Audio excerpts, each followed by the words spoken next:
The Footprint course, Unit 10, Exhaustion High and Low. This is challenge day 17 of 30.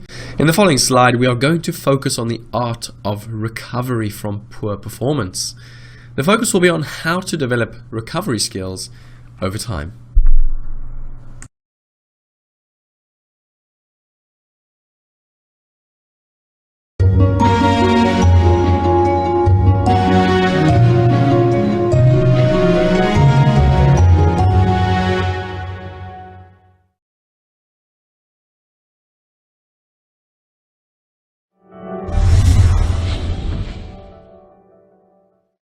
The purpose of me going through this is I'm going to give you 3 step-for-step processes on how you can develop your own recovery skills. So think of this as drills. Okay, this is the drills I'm giving you, just like a Jordan Spieth has drills. This is your drill set that you have to go practice if you want to become better at recovery. Okay, the first one, you have to learn emotional control. Right? The only way you're ever going to become better at recovery is emotional control.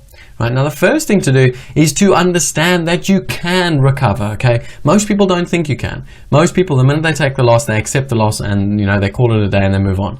Right, so failing to acknowledge that you can recover, right, that's one step you need to get over. Now, in terms of emotional control, what you need to be able to do is the minute you've taken a big hit, the minute you've lost a big chunk of money, you're close to stop.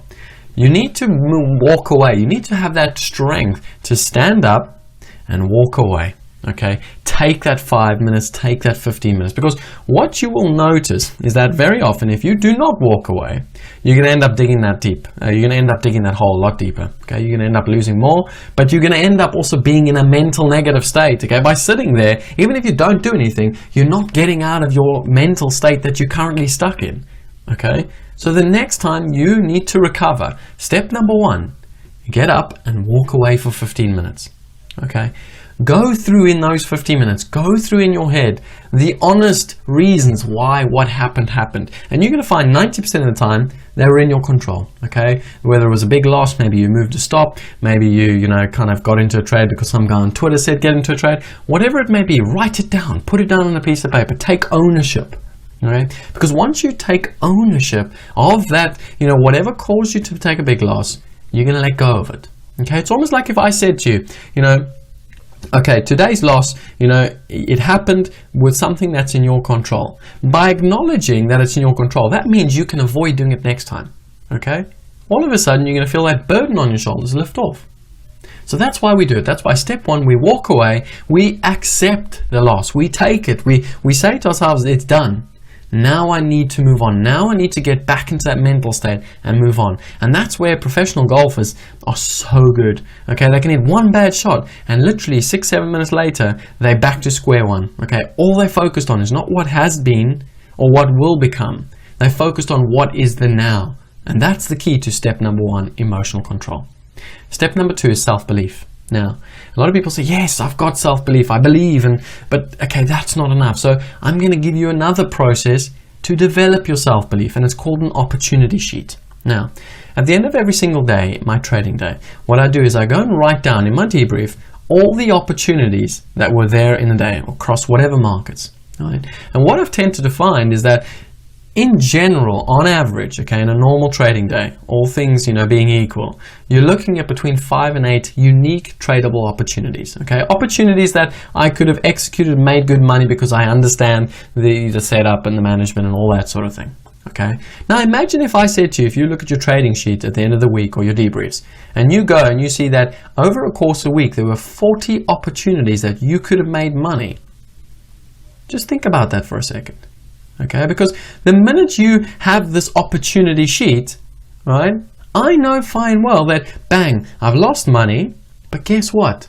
I know on average there's going to be 5 to 8 unique opportunities today. So guess what? I may only have had 2. That means I'm likely to see 3 to 5 more opportunities. Hey, what's all the fuss about? Why am I so upset? Okay, because guess what? I'm going to have the opportunity to get it back. And that's the key to the opportunity sheet. By having the opportunity sheet, you have belief that if you were to execute in the right frame of mind, you will get that money back. And that's the key to the opportunity sheet. Try it out this week. The last one, you need a realistic approach. Okay, and this includes clip management. Now, for me in general, when I take a big hit and I need to recover, I start slow. Okay, why? Well, because there is no point in me testing my emotional ability. I know how I respond when I'm a long way down. Okay, so what I tend to do, if I'm used to risking, say, $1,000 per trade, I'm now going to risk $250 per trade. Okay, so I'm going to cut my clip. I'm going to reduce the amount I'm risking per trade. Why? Because my objective needs to be realistic. And realistically, all I need to do on that first trade is make a damn winner. That's all. Right? Equally, I need to execute that first trade as if nothing else had happened. In other words, as though it was a clean slate. What tends to happen is traders tend to execute in the same manner with the same amount of risk, and that emotion very quickly boils up, particularly if they go instantly off sides. Okay, so I reduce the clip. I then write out, if I'm, let's say, $10,000 down on the day, I go write out, five 2,000 lot increments, and I say to myself, well, here's the job. I need to get one of these clips back at a time. One $2,000, one $2,000, and all I got to do is 5 times. And then guess what? I'm back at zero. So I break it down. I create a little game for myself, little targets, so that I don't get caught thinking about, remember, the past or the future. All I focus on is the now, each individual shot. Okay, guys, that's the step-for-step process to become better at developing the skill of recovery. It's no different to a professional golfer as it is to a professional trader.